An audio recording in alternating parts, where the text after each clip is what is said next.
ورواه مسلم أيضا من رواية عائشة رضي الله عنها قالت: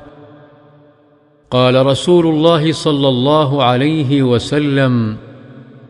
إنه خلق كل إنسان من بني آدم على 60 و300 مفصل، فمن كبر الله وحمد الله وهلل الله وسبح الله واستغفر الله وعزل حجرا عن طريق الناس أو شوكة أو عظما عن طريق الناس، أو أمر بمعروف أو نهى عن منكر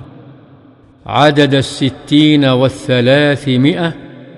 فإنه يمسي يومئذ وقد زحزح نفسه عن النار.